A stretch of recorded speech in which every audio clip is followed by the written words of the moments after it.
Welcome back. We had Blue Star's numbers coming in, not extremely impressive, especially when you compare to the peers.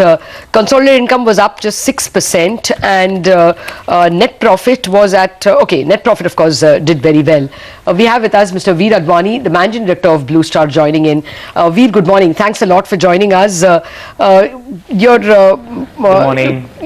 Your volume of growth, can you give us some idea in terms of your air-conditioned business and whether it compared as much as your own expectations? Sure. I'll just clarify. You did mention that the growth has not been that strong.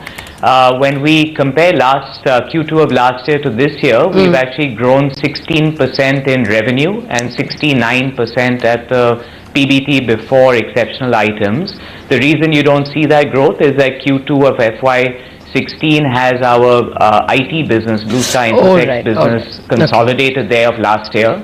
Last year that had revenue of 75 crores and a profit of 5 crores in the quarter last year. So if you remove that, then we've had a reasonably strong growth.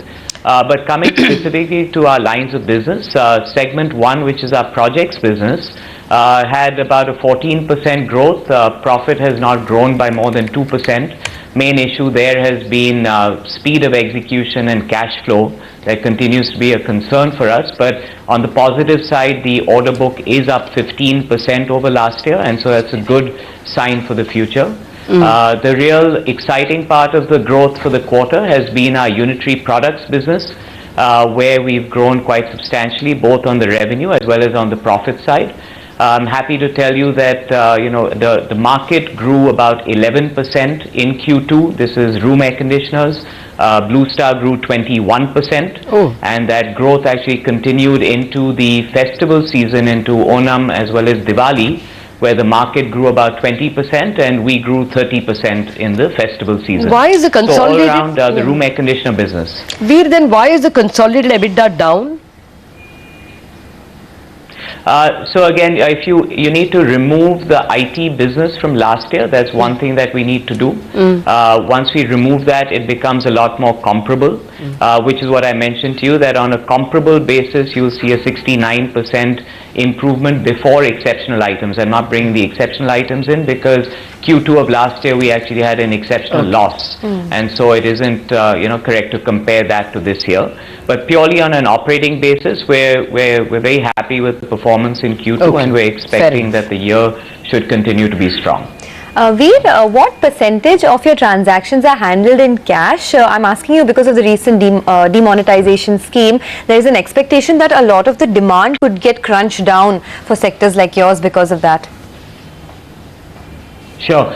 So I'll talk about consumer durables and the room air conditioner business of ours in particular, because that's what you're interested in this context.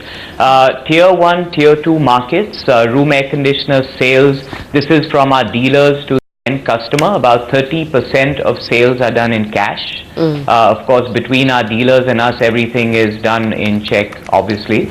But in the market, about 30% is done in cash. In Tier 3, 4, and 5 markets, about 60% of business is done in cash. Now, obviously, there is going to be a short term, and when I say short term, I mean a Q3 impact on our sales of unitary products on account of the demonetization. By Q4, we expect things to improve, so it should have improved well in time for our summer season. But and on a long term basis, customer about 30% improved well in time for our summer season. But and why I'm saying Q3 and Q4 we will have some challenges is that you have to understand that room air conditioner buyers are first time buyers. I'm very clear that this is not where the black money is coming into. This is essentially in Tier 3, Tier 4, Tier 5 markets.